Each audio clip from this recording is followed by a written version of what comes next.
road ahead, we have this distinguished panel for you today. We have Lori Glaze right next to me here, NASA's Moon to Mars Program Manager. And next to Lori, Charlie Blackwell-Thompson, Artemis Launch Director. And then finally, John Honeycutt, Chair of the Artemis II Mission Management Team.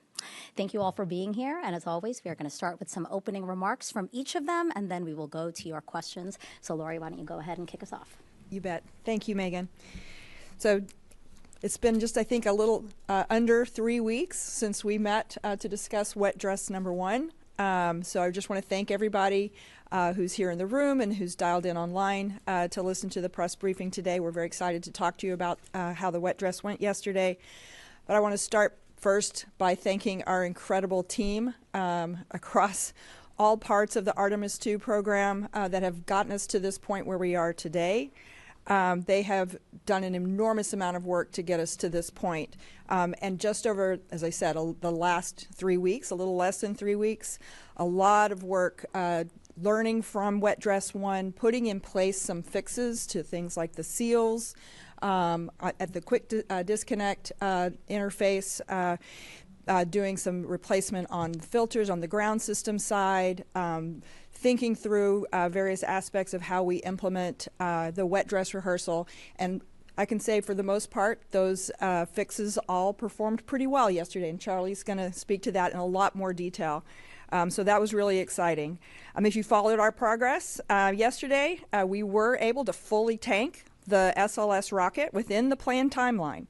We demonstrated our crew module closeout activities with the closeout crew, again, on the timeline. And we also successfully demonstrated the launch countdown. And again, Charlie will talk in a lot more detail. We did navigate through a few issues. You'll hear a little bit about some of those, but overall, the countdown went very, very smoothly. We do have work to go to get our systems ready for launch. We've already begun the data reviews from the wet dress yesterday, and there's some other work that needs to be done out at the pad. One thing I do want to say here today is that following that successful wet dress yesterday, we're now targeting March 6th as our earliest launch attempt. I am going to caveat that. I want to be open, transparent with all of you that there is still pending work.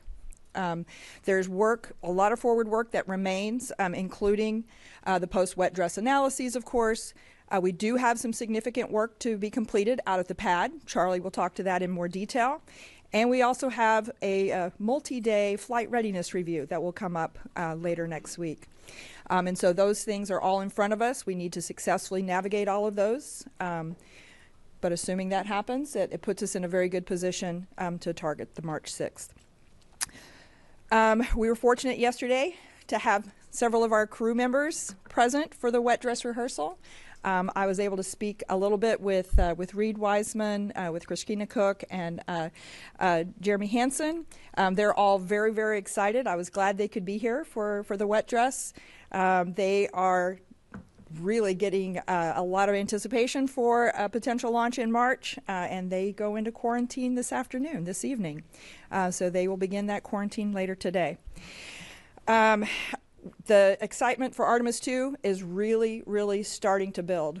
We can really start to feel it. It's coming. And I really can't wait to welcome you all back here to Kennedy Space Center when we're ready to launch and fly this mission.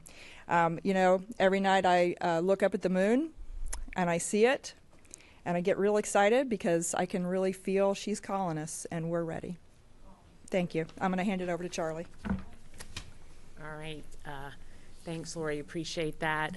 Well, let's see. Since we were here, Lori said a little over 2 weeks ago, there's been a lot of work out at the pad. So since WDR1, as you know, we had some leaks in our ground-to-flight interface there, and we went in and we changed both the 8-inch and the 4-inch seal in that plate cavity.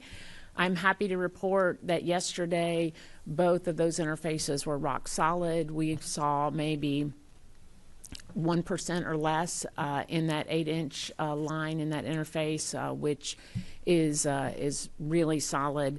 And then, and actually it was a little less than that, and then about 1.5% in the 4-inch. So really no leakage to speak of. So it was really performed well. So the work that the team did paid off. You know, we did a hydrogen integrity test before we went back to wet dress. We felt that that was important to get a little understanding of that interface before we brought the entire vehicle up and tanked both stages and both commodities. So we got a little bit of data out of that that helped us pinpoint that we believe the leak source was primarily from our 8-inch seal. We changed them both, though, because we were in there and it just made sense to go do that.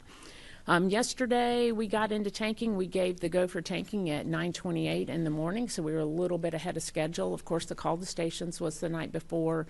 Powered up the vehicle elements, got everything configured, got into all of our preps. We were ready for load yesterday morning, gave the go for that.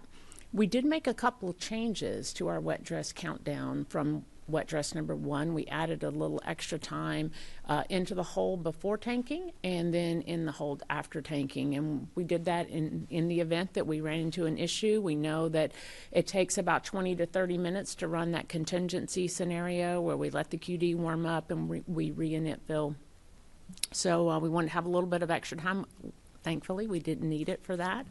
But overall, the test went through the tanking. It was really quiet and went well. We did experience an issue with our comm system. That was probably the most exciting thing that happened during the tanking scenario, but it wasn't related to the loading of cryogenic commodities. We didn't have the flight crew participating. We had them observing, but not participating actively in the test. In other words, they didn't go out to the pad, but we did send the closeout crew out to the pad. And they went through their timeline, their normal closeout of the Orion crew module, the last hatch, and the white room. All of that went per the timelines, and then we got into our terminal part of count. We resumed from our count at 8:32. We were targeting an 8:30 T0, initial T0. We were a little bit behind that coming out, but again, really close to the opening of the window. We had a planned hold. We were going to demonstrate that 3-minute MPS hold constraint. We have never done that before. We did that yesterday, and we were successful in doing so. We held the clock at 1:30. For the 3 minutes, we picked up. We actually went a little bit over the 3 minutes. We picked up and we counted down, and then we had a planned cutoff, and we went through our recycle with the flight hardware with a cryogenically fueled vehicle. Again, first time we've ever done that, validating our timelines. We expected it to take about an hour, a little over. We did it in 57 minutes. So very pleased with how that all went and retargeting a second T0. We picked up the count again at T-minus 10 minutes, and we counted down, and we had no holds, no planned holds, and nothing held us up in term count. And we went down and had a cutoff at 29 seconds. Which concluded the terminal part of the count, and then we got back into our recycle, and this time instead of retarget into T0, we got into our drain. And I'm happy to report that through those 2 different targets of T0, when we wrapped all that up, we still had launch window remaining. So very successful day. I'm very proud of this team and all that they accomplished to get us to yesterday and then to go execute with such precision. And with that, I'll hand it over to John. All right, thank you, Charlie. Obviously, yesterday was a really good day for us. I thought the test went extremely well. The entire team really remained focused and vigilant throughout the entire test, and that includes the MMT. You know, when we did the test 3 weeks ago, the hardware was talking to us, so we listened. And as Charlie mentioned, the remediation activities that we took turned out really well. But again, though, it was just another opportunity for us to wring out the system and validate and verify that we've got a good system in place before we put crew on the launch vehicle, the rocket, to go fly on launch day. I thought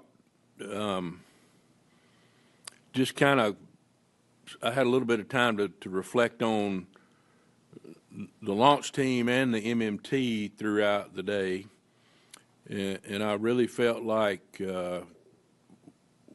we've all gotten to a place where we want to be. relative to how sharp we are and how we operate.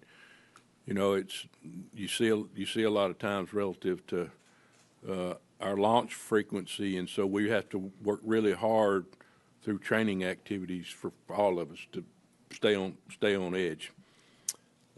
Teams off looking at the data. I met with some of them this morning. So far, we don't have any indications of anything that we're worried about, but we're just getting started. So we'll go through that and see what the teams come up with and address those as needed. But overall, it was a good day for us. Megan, back to you. Thank you. Yeah, thank you so much for those opening remarks. It's really great to see how we've learned from Wet Dress 2 and we had a successful learned from Wet Dress 1 and we had a successful Wet Dress 2. All right, so we are now going to invite reporters here in person as well as over the phone to ask their questions. If you're on the phone, remember that you need to press star 1 to get into the queue and then wait for a mic to get to you here. So we'll start over here. Marcia, go ahead. Marcia Dent, Associated Press.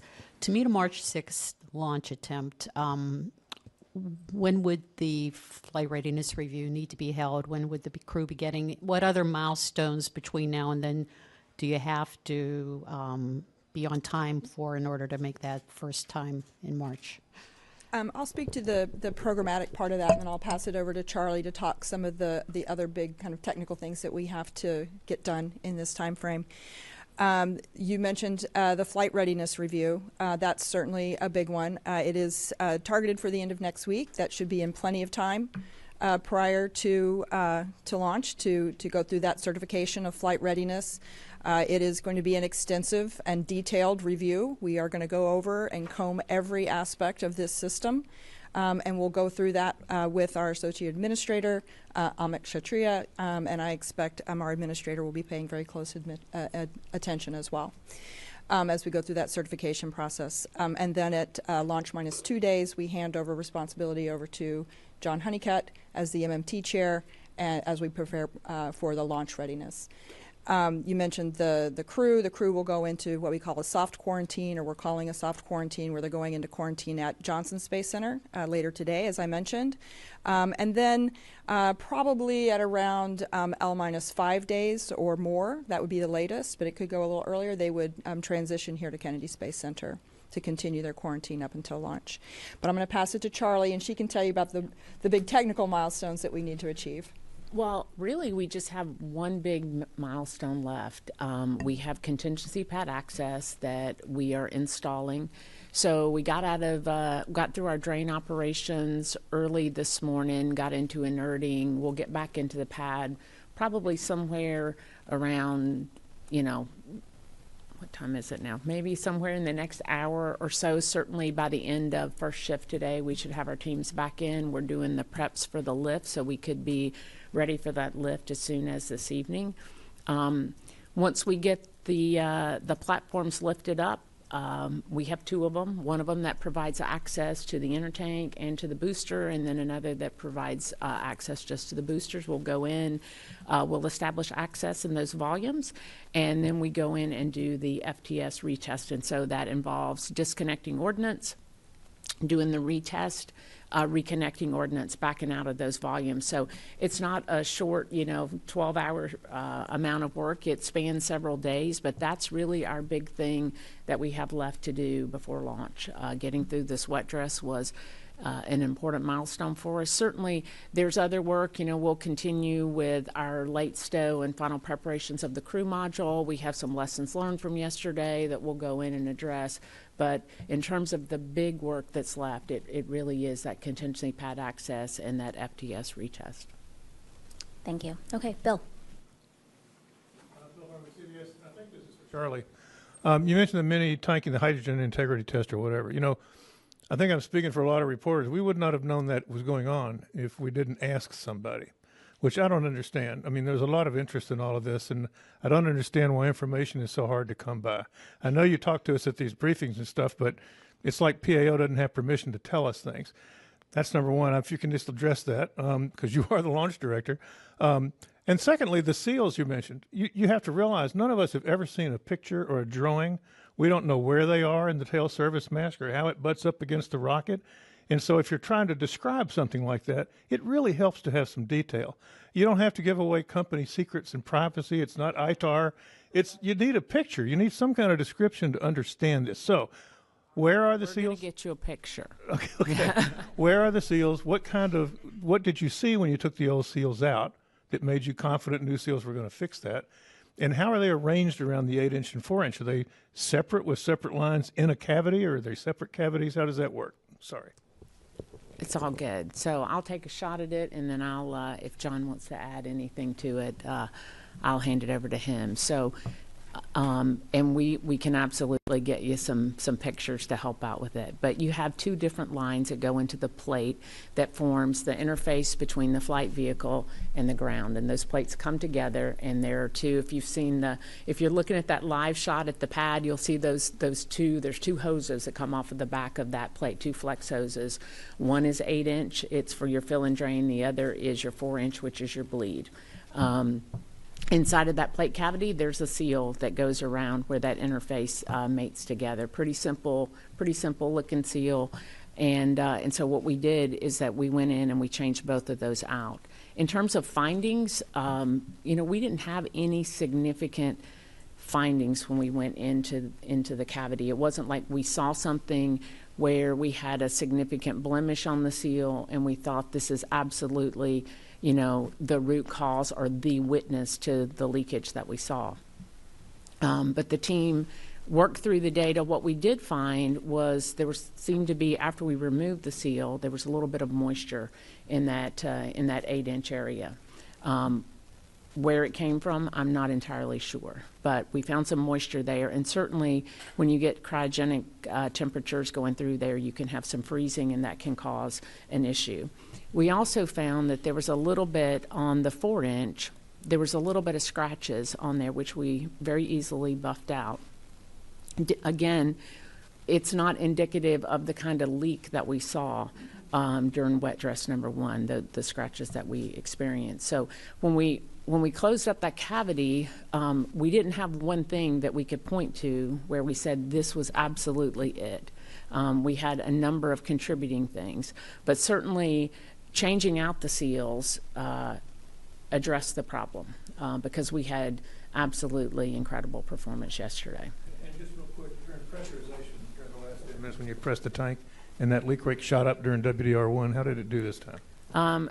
The maximum leak rate, let me get that for you because I knew you would ask me. It was like 1.6%, 1.5% was the highest that we saw, which is really pretty impressive because if you recall during Artemis I, even on our launch attempt, we saw about 6% in that cavity. All right, we'll take one more in the room, Will, and then we'll go to the phones. Yeah, Will Robinson Smith with Spaceflight Now. Thanks for taking the time. Maybe to juxtapose the leak rate that you mentioned, Charlie, just a second ago, I know the limit for WDR1 was 16%, but can you say what the maximum that you saw actually was, especially during tank pressurization during that terminal count? And then to John Honeycutt, in your prepared remarks, you mentioned relative to the launch frequency, you worked really hard through training activities to stay on edge. I wonder, in looking forward to, and maybe Lori Glaze, if you want to address this as well, looking forward to Artemis III, how are you working to mitigate that and to make sure you stay sharp as, there's going to be whatever time there is between now and the launch of Artemis III? What sorts of activities are you doing to keep those skills sharp? And how soon can we expect to hear about the crew training for Artemis III? Thanks. So I'll answer the part on staying sharp, and I'll kind of put words in Charlie's mouth. She does the same thing that I do with her launch team, right? So I think her forefathers that came before her, they were big on being vigilant about testing and staying sharp. And so I've adapted that same philosophy for the MMT. So I know we'll continue to do that after this mission as we approach Artemis III. Anything you want to add, Lori? Well, I think even John mentioned that even the team dynamic and how the team was working together yesterday. There were some improvements over Wet Dress 1 and some of the prior trainings that we've done. That they're really coming together. We've actually made some changes in how the MMT works, the structure of it, and by phase of the mission. And I think there's a lot of lessons there that we can take forward to Artemis III. Artemis III is going to be a complex mission with multiple phases, and thinking about how we can make that MMT the most effective that it can be to make good decisions in a quick time frame, but that are well informed and take advantage of the insights from our bench depth down below the technical depth. I think there's a lot of lessons that we've learned there that we can take forward. You did ask about the Artemis III. When are we going to start thinking about a crew for Artemis III? There's still a lot of things that have to happen before we're ready to pick the specific crew that we need. We've got a lot of general training that is ongoing that can happen before we're ready to pick that crew, but we won't pick the crew until we have the specific mission operations lined out, and we can be assured that we're picking the right crew for the right mission. Okay, let's go to the phones for some questions. We have Irene Klotz. Go ahead, Irene.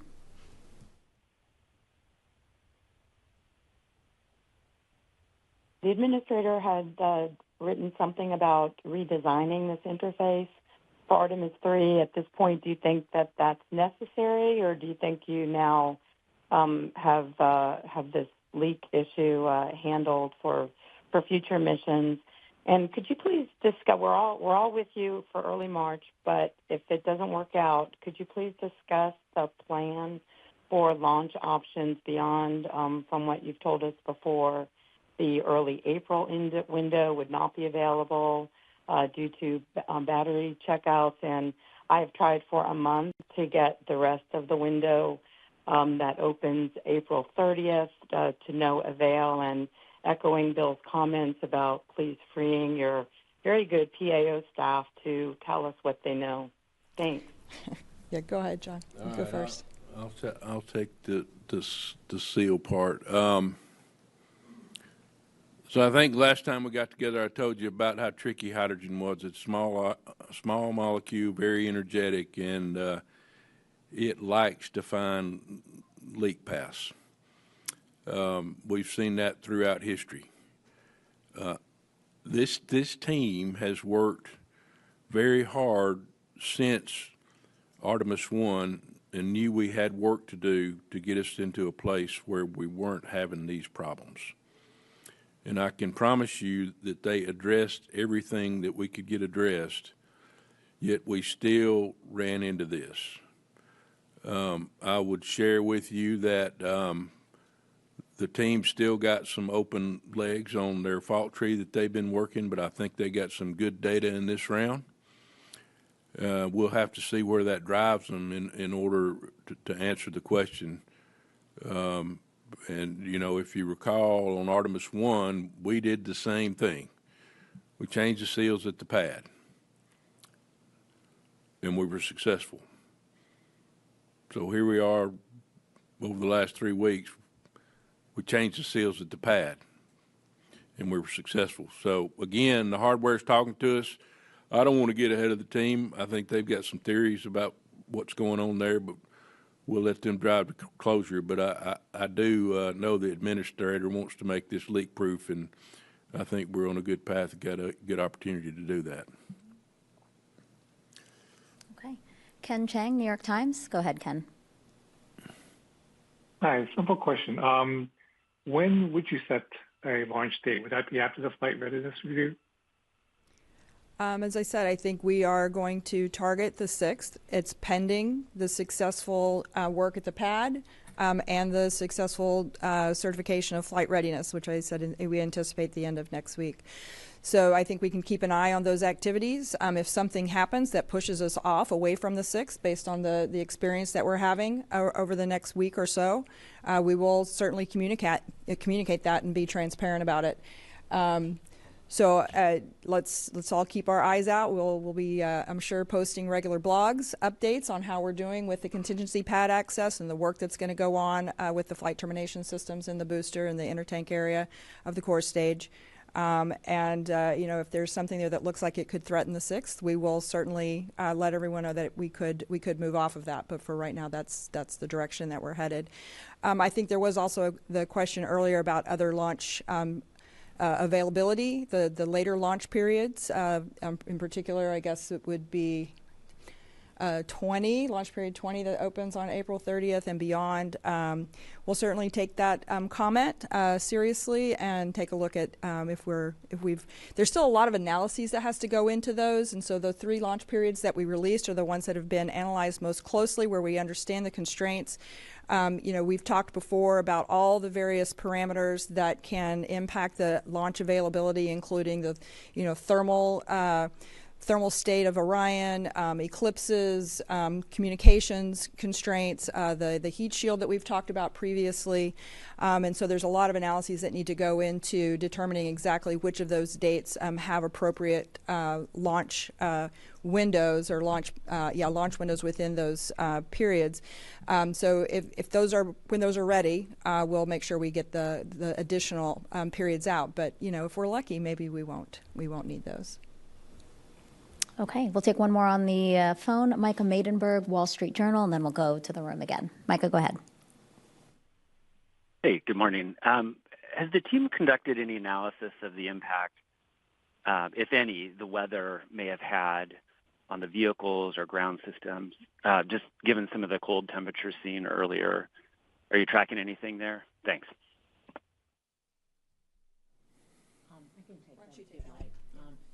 So we do not believe that the cold temperatures had an effect on the performance of the cavity, just because the ambient conditions are, I'll say, so much kinder than the temperatures that are flowing through that interface. But certainly we did see during the performance of the wet dress, we did see in some of our systems out at the pad that we had some thermal effects from that.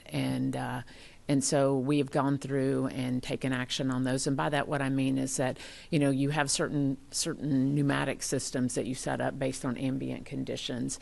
As we saw the fluctuation in temperature, some of those needed some adjustment. So we did see that. But in terms of performance of that interface, we do not believe it was an ambient condition related issue. Okay, let's come back in the room here. Ken? Hi, thank you. Ken Kramer, Space Up Close. First, congratulations. It was spectacular. I was here last night, thoroughly enjoyed it, and can't wait to go back to the moon. So I get a couple of questions talking about, let's first, John, the seals and the filters. So you replaced them 2 times. What I'm wondering is, do you need or would you consider replacing them again? Or are you going to use the seals and the filters that are in place now? And I also want to ask, to back up Bill's comments, I've asked for a reentry trajectory, okay? There's one for Artemis I. I've asked a couple times for Artemis II. If you could make that available, okay, and with a little explanation. We've heard general terms, but I'd like to hear some details, why it is better compared to Artemis I. You're not doing the skip reentry. Give us some details about that would be extremely helpful. Thank you. Let's see. So the seals and the filter are 2 separate issues. We ran into the filter problem during the confidence test. The EGS folks and the filters on the skid on the ML, and so Charlie's team went through that part. So I'll let her describe that. I think right now, as always, if we ran into a challenge on the seals, we would look at the data and make a decision about what the next steps would be. I will tell you right now, I got a pretty high level of confidence in the configuration that we're in right now. It's out there at the pad. It's going to be there at the pad until we go fly. very little influences can go on to change the configuration we're in right now. You want to talk about the filter? Sure, and I would agree with John. There would be no plan to go change the seals. We had great performance yesterday, and there would be no reason to go relook at those. In terms of the filter, John said it. It's on the cryo skid that's on the mobile launcher, and so what happened during the confidence test is that we saw a delta P across that filter that we didn't expect, and it was right around the time that we were transitioning to fast fill. So what we were left with was, did we have something that was clogged in the filter? Was the filter frozen? What caused that? And so we went in, and we had to wait a couple of days for it to warm up, get it up to the right temperatures, because the last thing you want to do in a cryo system is introduce moisture. And so we went in, pulled that filter out. What we found was that it wasn't clogged. So we were left with, there's no debris in it, and so it was likely some air that got ingested into the system somewhere, and it froze as part of those operations. So we purged it out, put in a brand new filter, and continued our purges, and again had really good performance yesterday. We would have no plan to go in and touch that again. You know, one of the things with cryo systems is one of the ways you can actually have problems is when you open them up. Safer to keep them buttoned up. Yeah. Hey, you know, They're this, working. This technical community works closely together. I got to give kudos to the ULA folks and some other folks that stepped in and worked with the EGS guys and SLS guys to share some of their learnings relative to frozen nitrogen or frozen air in their filters, and they had seen it before too, and that they provided some valuable data to help drive this thing to closure.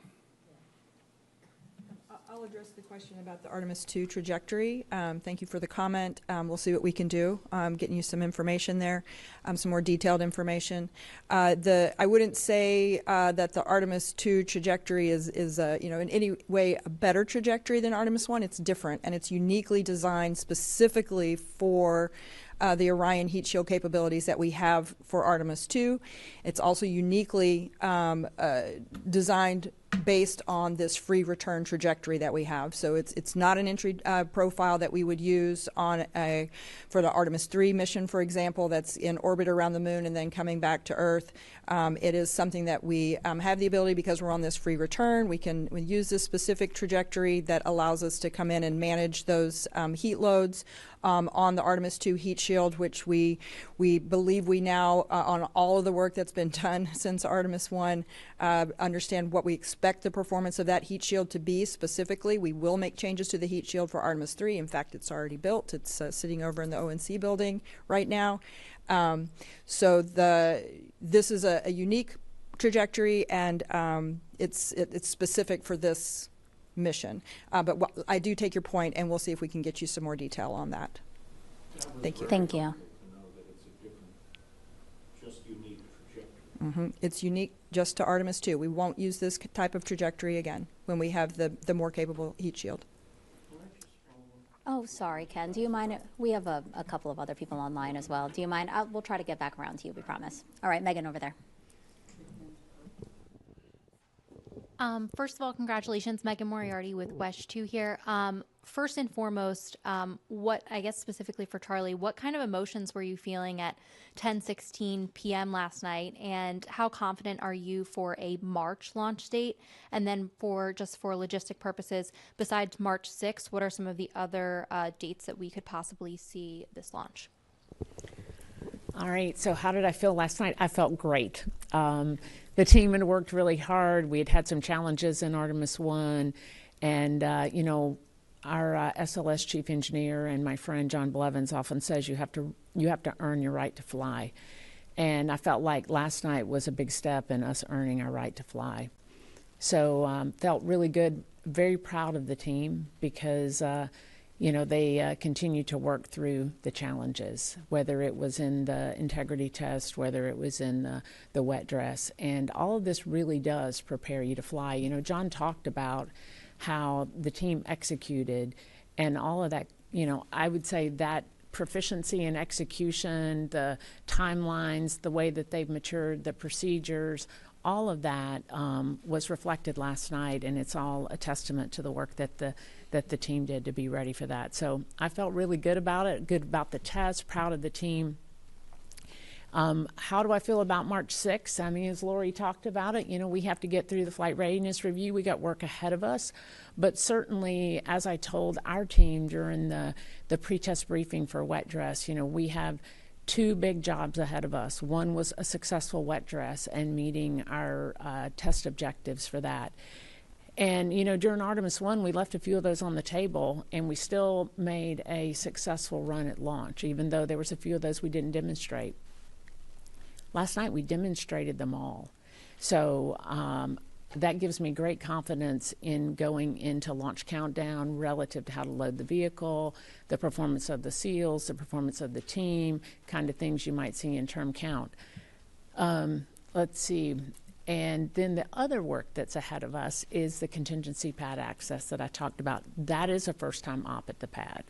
So we haven't done that before. It's a new capability we developed for Artemis II, specific to providing a retest of the flight termination system at the pad. If you recall, for Artemis I, we roll back to retest that. That's where we have access in the VAB. So we have these two access trusses that we install on the mobile launcher. It provides temporary access out to those compartments so that we can access the ordnance and we can go retest it.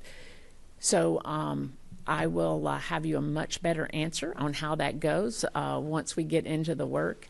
But that is really the last remaining thing, other than just buttoning everything up, getting into your final configuration for launch. So I feel pretty good about that. Yeah, we have. I believe our launch window goes through the 11th. Mm-hmm. So. Yeah, 6, 7, 8, 9, and 11, and that's online. Exactly. Can I just add one more just quick note to follow Charlie? We've talked a lot about what we've learned through the wet dress rehearsal and where our levels of confidence in getting to the launch, but I did just also want to stress this is a flight test. The whole mission is still a flight test. This is our second time to fly the SLS and Orion systems, the first time with crew, the first time with the environmental control systems active, the first time with the flight termination systems active so that we can support crew. So I just want to keep people, in your mind, we're talking about how confident we are in getting to launch and our excitement about this mission, but don't want anybody to ever lose sight of the fact that this is a flight test and the entire mission. We will continue to learn. That's the whole point of this mission, is to learn. Okay, we'll take one more in the room here before going on the phones. Thank you. Hi, T.G. Mascaro with the Epoch Times. Thank you so much, and again, congratulations. Can you elaborate a little more on what work the closeout crew still has to do, and talk about all the changes that were made from Wet Dress 1 to Wet Dress 2? Thank you. So for the closeout crew, we did deploy them to the pad yesterday. We wanted to demonstrate the closeout of the Orion crew module. And all of our procedures. We didn't have, I wouldn't say we had any significant changes in the plans, other than, you may recall, there were some, I'll say some minor things that we wanted to go take a look at in terms of, and some of them are very small, right? We had, and one simple one, right? The elevators on the 274-foot level, we have blast doors up there. Those doors were closed out for when the closeout crew arrived at the pad. Normally those are left open so that when the elevator doors open, you can walk right out on 274. So that during Wet Dress 1 kind of held us up for a few minutes while they deconfigured the doors. That's a simple thing, but those are that set of simple things that on launch day can cost you sometimes minutes that matter. And so we wanted to go back through and do our closeout one more time. The closeout crew performed amazing. They deployed to the pad. They were right on their timelines. We didn't have any significant issues as part of the closeout activities. We do plan to do one more demo before flight, just because, John talked about our launch rate and talked about the opportunities to go through and do training. And in the case of the closeout crew, there isn't a full trainer anywhere that gives you the crew module hatch and the last hatch and the white room. And so where we get that is in the white room with the flight hardware. So we do intend to do one more closeout demo just to refine our timelines and look at it one more time, but I don't envision any significant changes as a result. Team did great yesterday. Great, thank you for that question. We'll go on the phones now. Marcia Smith, Space Policy Online. Thanks so much for taking my questions. Actually, I think I have two of them for Lori. The first one is about a comment you made a little bit earlier about for Artemis II, and you wouldn't be picking the crew because you had to pick the right crew for the right mission. And could you elaborate on that a little bit? And does that reflect questions about which human landing system you're going to be using? And is there any update on that? And nearer term for Artemis II, I'm wondering what NASA's strategy is for getting the word out to the public about Artemis II, because I'm still surprised at how many people don't even know that we're going back to the moon. I'll take your first question first. Yes. So as you know, we have been over the last several months thinking about trying to introduce a little bit more of a competitive nature in trying to get our crew to the lunar surface, and so we are looking at potential, the potential of having either the Starship or the Blue Origin lander landing capability. So that will make a difference in training. And then also just even as we refine the work that we want to do on the lunar surface, that will also define exactly what types of capabilities that we need, the complement of capabilities that we're going to need with that crew. So that's kind of where we are and what's going to drive the selection. So I would anticipate, over the next many months or year or so, us starting to really refine and think through what that will look like. So stay tuned on that. Let's see. The first question had to do. I'm sorry. What was the first one on, or the second question on Artemis II? How would you get people to know? Oh, get the people to know about it more. Yes.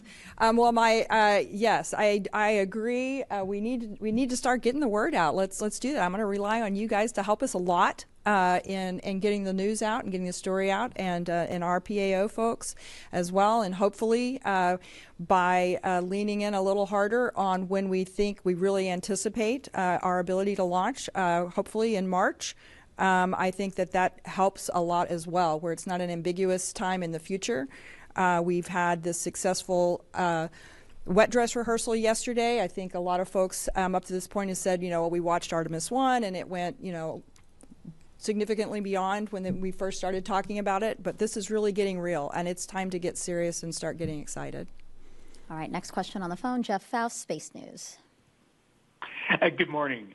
Quick question on the leak rates that you measured. Was that low leak rate, that 1.5% or so, constant throughout the test from fueling through the terminal countdown, or were there points in the test that leak rate peaked, and does that provide any sort of diagnostics about what might have been the root cause of the issues you were having earlier? Thanks.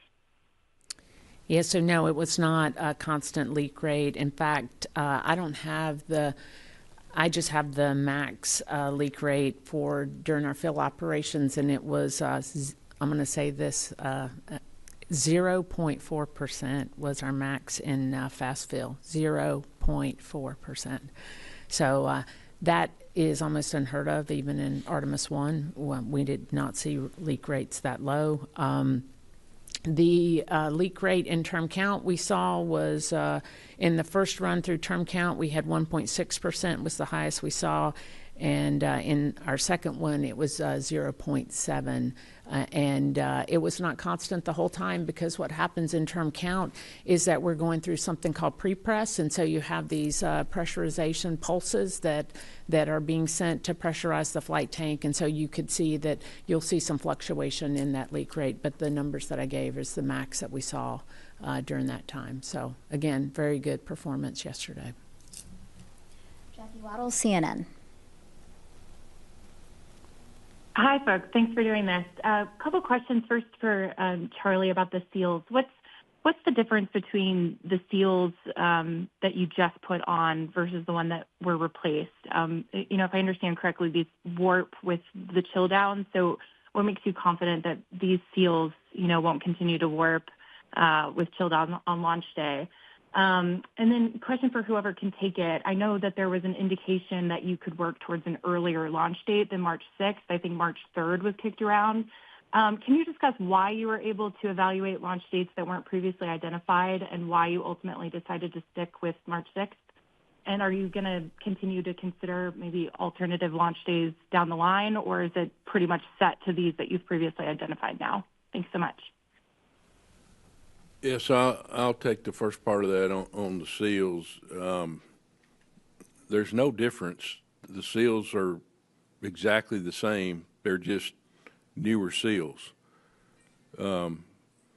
All I can say about that is these seals are installed when we build the core stage up in the VAB, as Charlie mentioned earlier.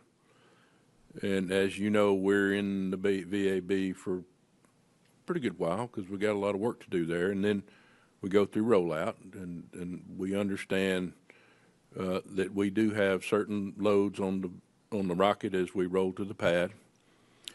And so I'm not going to speculate anymore. What I said earlier is we're going to let the teams go off and look at the data that we got over the day yesterday and see how that addresses things that we might need to do different moving down the road, or maybe we just look at operationally if we do something different. And I'll take the question about the additional potential launch opportunity dates. So as I mentioned a little bit earlier when we were talking about other potential windows or launch periods beyond April, there's an enormous amount of analyses that has to go into determination of which of those dates actually have appropriate launch windows that we can use that are, we want something that's in general at least 2 hours in duration so that we can have a good chance of getting off on that date. And then all of the constraints I mentioned, thermal control, eclipses for power, communications. And so what we had done with March 3rd, which we had been looking at, is that the preliminary analysis was kind of on the edge, and so it was originally taken off of the plate, and we already knew that the 4th and the 5th were not viable at all for some of those reasons. And so there wasn't a whole lot of, the additional work wasn't really done on the 3rd, but we started really sharpening our pencils, trying to maximize the number of days. Could we eke out another day in March that could be viable? And so in particular, the Orion team went off and started looking at it and looking at not just the nominal case and the baseline case, but they have to look at all of the off nominal cases, all of the potential scenarios that we might end up in, and how the Orion spacecraft would still be able to perform, keep our crew safe, and be able to return back to Earth in a safe configuration. And so that took an enormous amount of work, but they went and they did that. They did all of that additional analyses. They ultimately did determine that the 3rd could have been a viable date, but with the work that we had ahead of us, it just didn't seem feasible, particularly following Wet Dress 1 and considering the work that needed to be done with replacing the seals and replacing the filter. And so we opted to eliminate that as an available date. But I anticipate as we go through the systematic approach that we have for assessing each of the viable or the available launch dates, we'll go through those. We already have, I believe, a rough cut at those for May and June and beyond, but we'll continue to refine those. And as I said earlier, as we sharpen our pencils and we start to get a better understanding of exactly which of those dates are available, we'll make those available to you guys as well.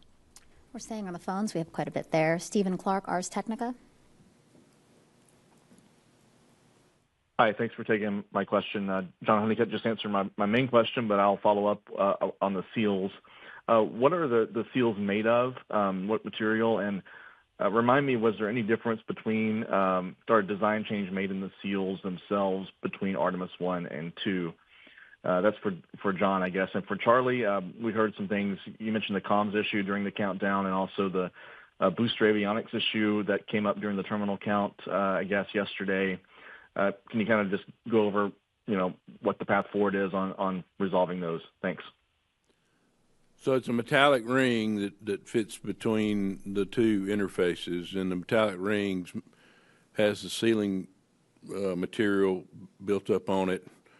It's Teflon, and then it's kind of a complex geometry to the spring because it's got a spring assist feature to it all around the seal, and then even I believe it's the 4-inch seal is actually a pressure assisted seal. So, but no, there's been no change since Artemis I in the design.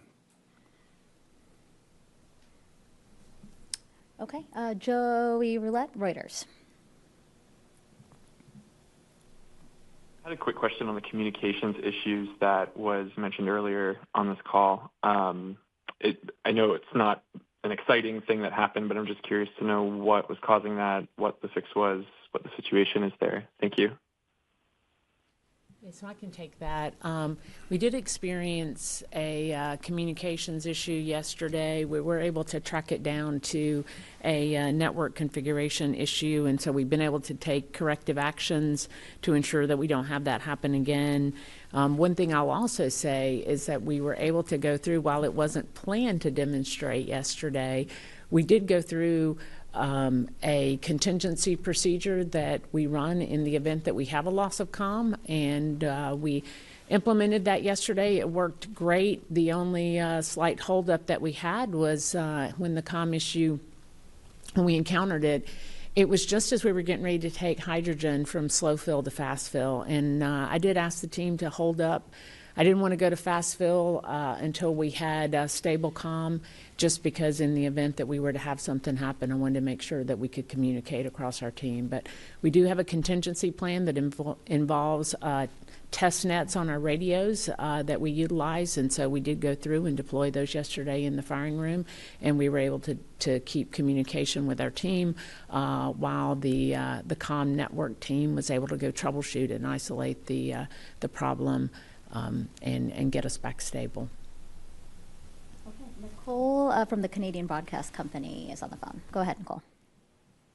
Actually, that was my question. I was going to ask about the comms issue. But, I mean, you seem pretty confident that this won't creep up again. I'm asking because this also occurred during the first attempt with Artemis I. Had you changed anything since then with comms?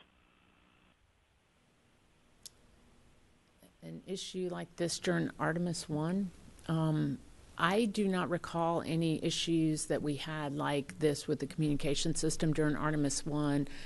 We had a different comm system during Artemis I than the one that we have in place today, and I don't recall any communication issues during Artemis I. Okay, let's see if there are new hands in the room because we still have quite a bit on the phone. We'll go here, and then we'll go back to the phones. Hi, Bert Dicht with the National Space Society. A question for John. At the pre-rollover press conference, you mentioned the enormous responsibility of the MMT and that we're not going to be going till we're ready. We've made a lot of progress since then. I'm just wondering, as we're moving toward launch, what will you be looking at specifically? Is there anything that maybe concerns you or is keeping you up at night? Now, are you talking relative to the MMT or the hardware? To the MMT. Yeah, so, you know, we did talk, we looked at it, and I think the leadership above me agreed at some point in time in this path today, we needed to do more to get ready. I feel like at this point we have demonstrated a significant amount of improvement to where I am almost happy. And I may not ever be happy, I don't know. But I'll tell you, we have another sim, in-space sim planned at JSC for the MMT on Monday. And then, you know, knock on wood, we want to go fly as soon as we can in the launch window. But if something opens up there, and God forbid that to happen, I'll be looking at other things we can go do to stay sharp. All right, we have time for two more on the phone. Tariq Malik, Space.com.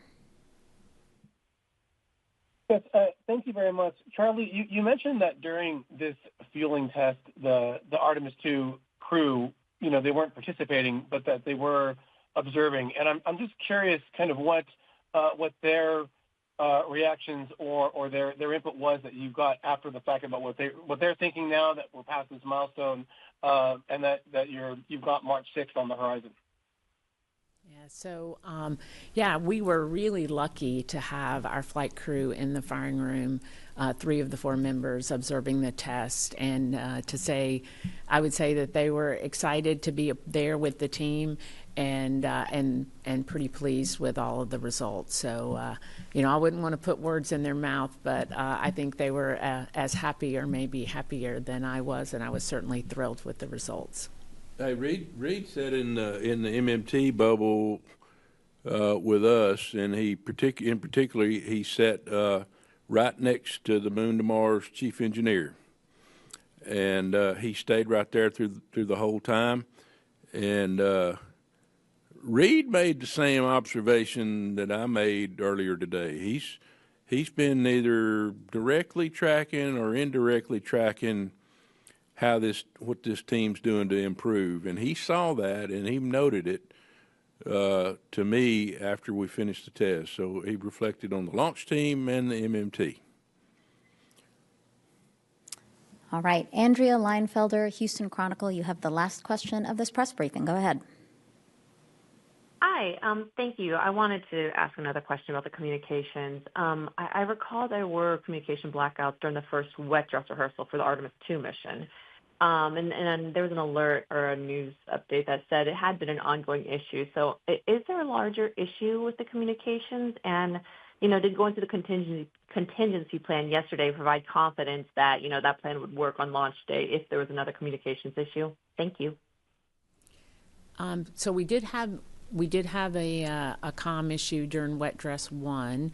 And, there's been, like many communication issues, just a reflection of technology, if you will, they can happen for a lot of different reasons. And so the team has been working very diligently to determine as we go through each of them, and not all of them are the same. Sometimes it is related to, some of the comm issues can be related to, some configuration between centers. And so you may have heard that. We had some of that in one of our wet dress where we had some of our loops that weren't connected in the way that we expected, which is why we do wet dress, so we can figure out all these things so on launch day that we get all this configuration and all of this mapping correctly. And so that was one form of the comm issues that we've had.